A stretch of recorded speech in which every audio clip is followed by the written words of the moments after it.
Assalamualaikum warahmatullahi wabarakatuh. Teman-teman apa kabar? Senang banget saya Najwa sama Abi Quraisy bisa nemenin teman-teman untuk ini di Syihab dan Syihab. Abiku, Alhamdulillah. sehat Abi? Alhamdulillah sehat orang tua. Alhamdulillah sehat terus. YouTubeku Najwa Syihab atau di website Narasi. Bisa juga bertanya ke Abi. Spesifik hari ini Abiku, kita mau belajar sama Abi. Bagaimana cara terbaik meneladani Rasul. Jadi itu topiknya Abiku. Sunnah Nabi, apa itu sunnah, apakah semua yang dilakukan Nabi itu wajib kita teladani, dan sebagainya. Dan tentunya teman-teman kalau ada pertanyaan mungkin di luar itu juga boleh, tapi yang jelas di awal ini kita akan diskusi sampai nanti menjelang maghrib, bagaimana kita meneladani Nabi Muhammad SAW. Abiku. Baik, bismillahirrahmanirrahim. Bismillahirrahmanirrahim. Sebelum kita berbicara tentang meneladani Nabi, saya dulu ingin mengemukakan suatu hal. Bahwa beliau itu dijadikan Allah sebagai teladan untuk umat manusia. Laqad kana lakum fi rasulillahi uswatun hasanah. Teladan yang baik. Dalam konteks teladan yang baik itu, Nabi Shallallahu Alaihi Wasallam dibentuk kepribadiannya oleh Tuhan. Kalau kita merujuk ke pakar-pakar tasawuf, itu mereka menyatakan bahwa ada riwayat berbunyi kuntu nabiyan wa adam bainar ruhi wal jasad. Saya sudah disiapkan Tuhan menjadi nabi, sedang ketika itu Adam masih dalam proses antara jasad dan ruh, belum tercipta. Jadi itu tasawuf. Karena itu mereka berkata, ciptaan Tuhan yang pertama itu adalah Nur Muhammad. Sebelum Nabi Adam tercipta. Sebelum Nabi Adam, ciptaan pertama. Nah, tapi kita tidak ingin terlalu jauh masuk ke sana. Kita ingin melihat tinjauan para pakar pendidikan, psikolog, menyangkut kepribadian Nabi Muhammad.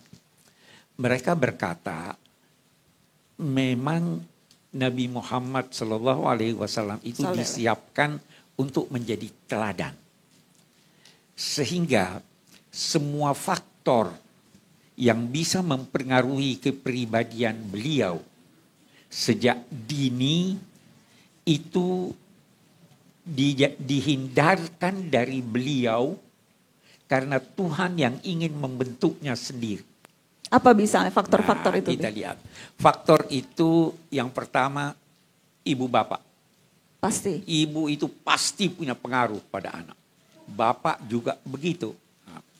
Yang kedua bacaan. Yang ketiga lingkungan. Nabi Shallallahu Alaihi Wasallam ayahnya diwafatkan oleh Tuhan. Begitu selesai tuh, jadi pengaruh ibu tidak ada. Beliau tidak pandai membaca dan menulis. Ya. Jadi pengaruh bacaan tidak akan ada. Lingkungan beliau itu adalah lingkungan yang sangat terkebelakang dibanding dengan Persia dan Romawi. Jadi faktor-faktor lingkungan, faktor bapak dan ibu, faktor bacaan tidak menyentuh beliau, sehingga sungguh benar ucapan beliau yang menyatakan adabani rabbi fa ahsana ta'dibi. Allah yang mendidik aku. Sehingga sangat baik hasil pendidikannya. Gurunya menurut Al-Quran malaikat Jibril yang datang menyampaikan wahyu-wahyu Tuhan kepadanya. Itu sebabnya kita temukan di dalam Al-Quran sekian banyak petunjuk khusus buat Nabi, bahkan teguran. Karena itu cara Allah mendidik Nabi. Karena itulah sehingga terbentuklah kepribadian ini menjadi pribadi yang utuh, dan dengan demikian wajar beliau untuk menjadi teladan. Itu masalahnya di situ. Nah sekarang, tetapi Abiku boleh agak lebih dekat, seperti kayak karaokean gitu, Bi. Oke. Tetapi begini, banyak kegiatan Nabi. Tidak semua kegiatan itu perlu diteladani. Bahkan ada kegiatannya yang haram diteladani. Oke. Jadi kata ulama, kalau mau meneladani Nabi, teladanilah dengan cerdas. Mari kita lihat beberapa uraian. Nabi itu dalam kegiatannya bisa jadi bertindak sebagai rasul, utusan Allah. Apa yang beliau sampaikan itu pasti benar karena itu bersumber dari Allah. Bisa jadi apa yang beliau sampaikan itu adalah penafsiran dari wahyu-wahyu Tuhan. Itu pasti benar. Hadis. Nah, tapi ada juga kegiatan beliau sebagai menjawab pertanyaan. Pertanyaan-pertanyaan yang beliau jawab itu dinamai fatwa, tetapi fatwa itu harus beliau sesuaikan dengan kondisi yang bertanya. Sehingga tidak semua orang bisa ini. Ada orang bertanya, apa amalan yang paling baik? Dijawab oleh Nabi, salat pada waktunya. Ada lagi yang bertanya, apa yang paling baik? Berbakti pada orang tua. Ada lagi yang bertanya, apa amalan yang paling baik? Jangan marah. Itu disesuaikan dengan kondisi masing-masing. Nah, itu fatwa. Ada seorang wanita datang bertanya pada Nabi, wahai Nabi, suami saya kikir, boleh enggak saya curi duitnya? Apa jawabannya, Bi? Nah. Tolong dicatat, Ibu-ibu. Kalau kita berkata jawaban Nabi ini fatwa, maka itu hanya berlaku untuk yang bersangkutan. Nabi menjawab, ambillah asal secara wajar. Tapi terkadang beliau itu menjawab bukan sebagai fatwa, tetapi penetap hukum. Ketetapan hukumnya itu berlaku buat semua. Kalau kita berkata tadi jawaban Nabi ini ambillah secara wajar bahwa itu adalah ketetapan hukum, semua boleh ambil. Ini yang mana, Bi? Jadi boleh nggak ngambil? Kalau Abi pilih yang fatwa, tidak semua boleh ngambil. Tapi kita bisa membedakannya lewat apa? Kapan itu menjadi fatwa, kapan menjadi ketetapan? Nah itulah, disitulah peranan pemikiran. Di sini ada ulama yang berkata itu fatwa, sesuai pemikirannya, ada ulama yang berkata itu hukum. Yang ketat berkata itu hukum. Atau dalam dua tanda petik, suami yang kikir berkata itu hukum. Kamu tidak boleh. Tapi yang ini berkata itu fatwa. Boleh. Asal mengambilnya secara wajar. Jadi ini ya. Ada lagi Nabi itu sebagai politisi. Dia menetapkan langkah-langkah politik yang tentu saja disesuaikan dengan kondisi beliau. Nabi melakukan perjanjian perdamaian selama 10 tahun. Apakah kita kalau berdamai dengan musuh harus 10 tahun? Tidak harus. Itu kondisi. Ya kan? Nah, ada satu hal yang kita ingin garis bawahi.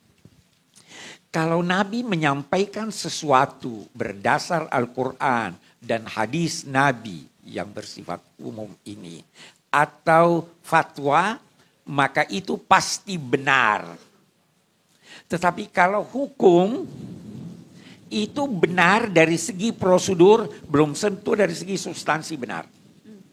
Kenapa? Karena bisa jadi yang bersengketa ini ada yang pandai melakukan argumentasinya, ada yang mengemukakan bukti-bukti tetapi palsu, maka dari segi hukum dia bisa dibenarkan. Tetapi itu dari segi substansi tidak benar. Nah, itu satu. Nah, kemudian ada lagi Nabi yang bertindak sebagai pemimpin masyarakat. Yang tentu bisa dipengaruhi oleh budaya masyarakatnya. Ini banyak pakaiannya terjadi kan masyarakat. Nah, dari sini kemudian ulama membagi lagi. Dia bilang kita, ini pembagian lain. Kita harus tinjau Nabi itu dari segi kegiatannya. Bisa jadi itu ibadah. Ibadah ini ada yang bersifat umum, ada yang bersifat khusus. Khusus untuk Nabi? Umum untuk semua, khusus untuk Nabi. Kalau umum buat semua itu wajar, baik untuk diteladani dan tingkatnya ada yang wajib, ada yang sunnah. Oke. Ya toh? Salat 5 waktu Nabi lakukan, wajib teladani itu.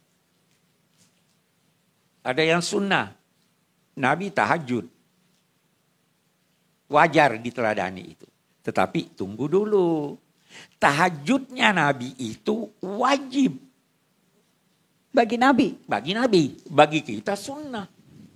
Jadi mau tahajud boleh, tidak mau tahajud boleh. Karena itu Nabi lakukan tapi khusus buat Nabi.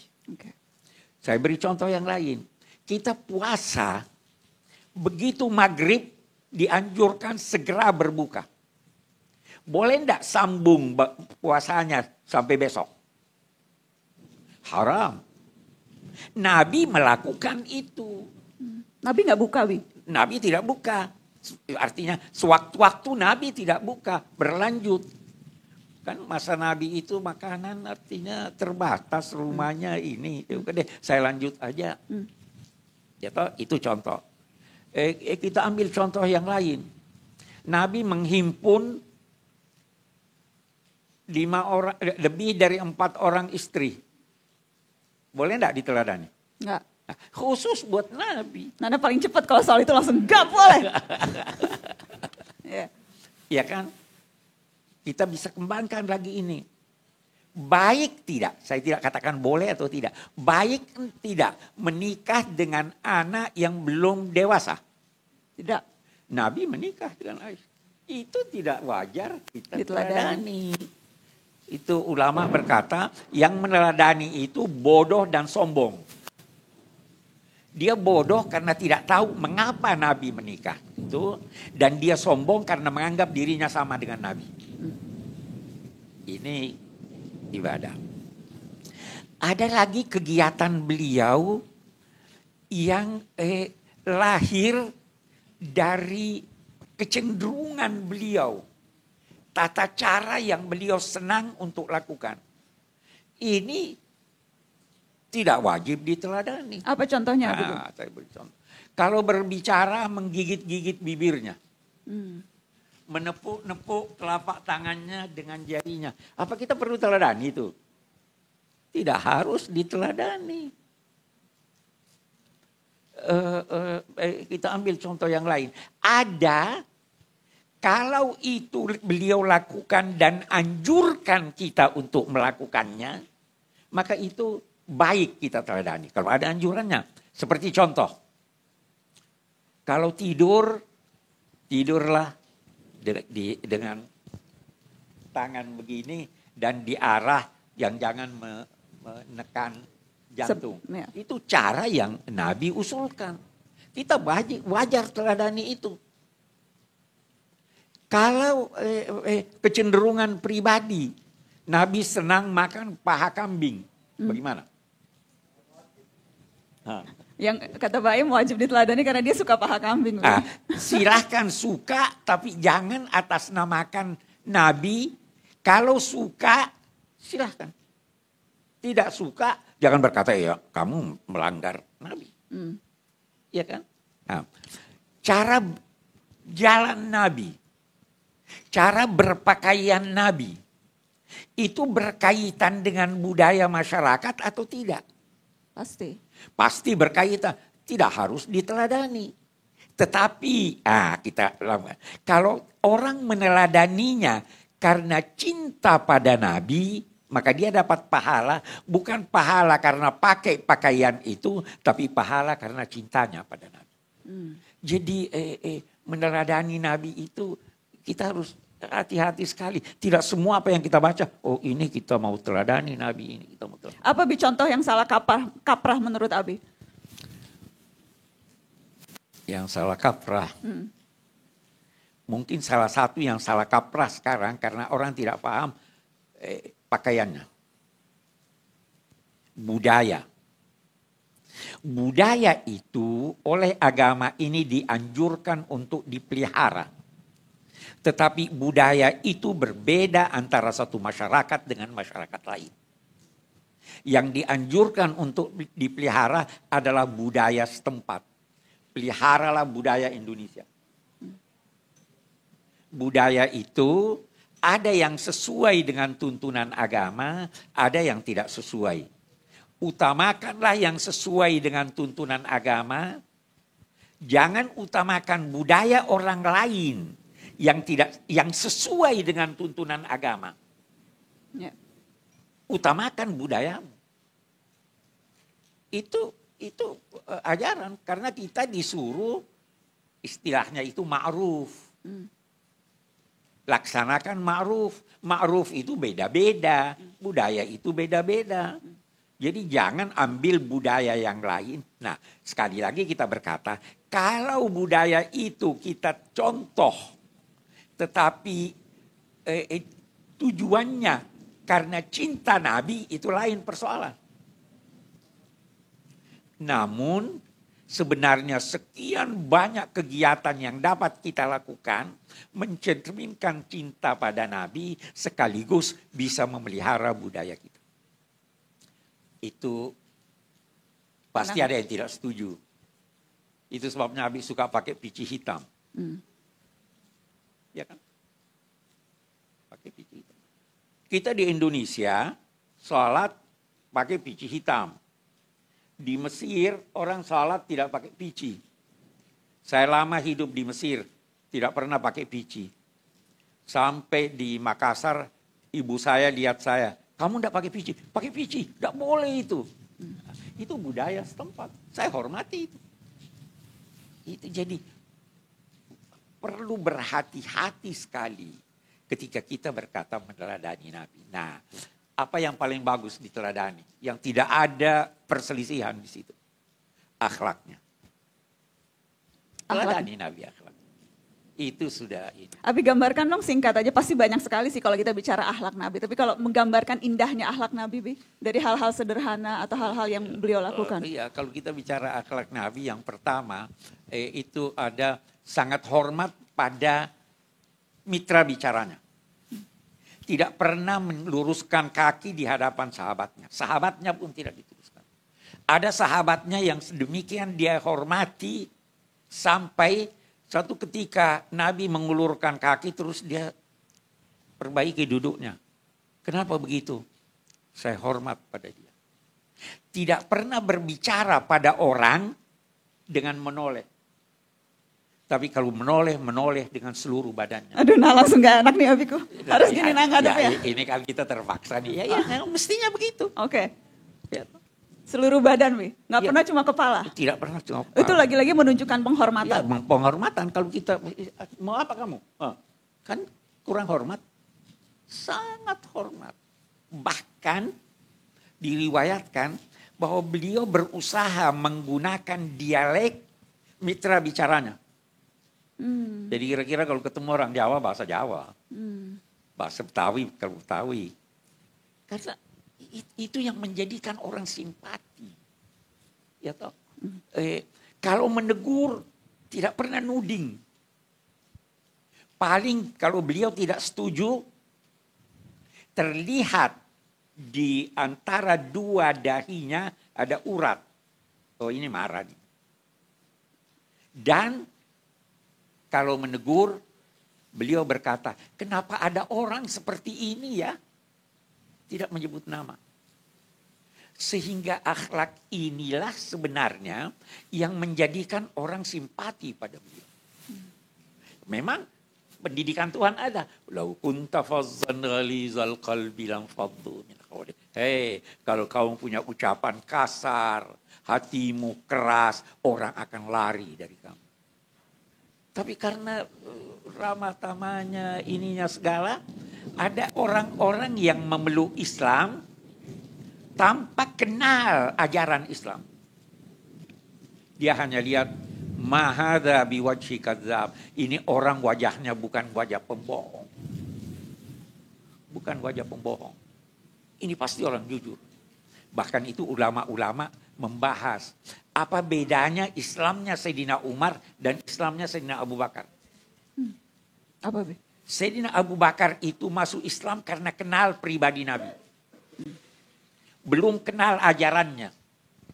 Bahkan kalaupun ajarannya dinilai tidak sesuai dengan pemikiran logis, dia tetap percaya. Buktinya apa?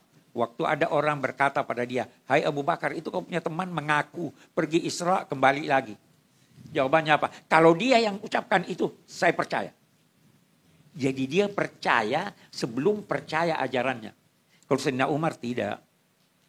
Sayyidina Umar itu masuk Islam setelah baca Al-Quran. Oh begini, ini. Padahal dia keluar dari rumahnya bermaksud membunuh Nabi. Ya. Nah, jadi ada orang yang percaya hanya melihat akhlak Nabi. Ini orang tidak mungkin orang jahat. Ini ucapannya begini, ini baik. Ini sikapnya begini baik. Itu Khadijah radhiyallahu anha waktu Nabi kembali dari Gua Hira, gemetar ini.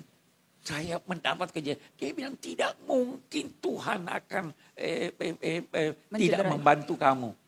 Kamu menolong orang, kamu membantu orang, kamu memberi. Jadi akhlaknya. Dan memang beliau datang untuk menyempurnakan akhlak. Jadi ada kata, seorang bisa mencapai derajat orang yang banyak salat dan puasanya dengan akhlaknya. Jadi kita pernah bahas berbisnis dengan Allah. Iya, ingat. Mau berbisnis dengan Tuhan, akhlak deh. Salat 5 waktu aja, tidak usah banyak-banyak. Tapi akhlak. Okay. Mana akhlak pada Tuhan, akhlak pada orang tua, akhlak pada binatang, akhlak pada tumbuh-tumbuhan. Semua ada akhlak. Nah itu meneladani Nabi. Oke.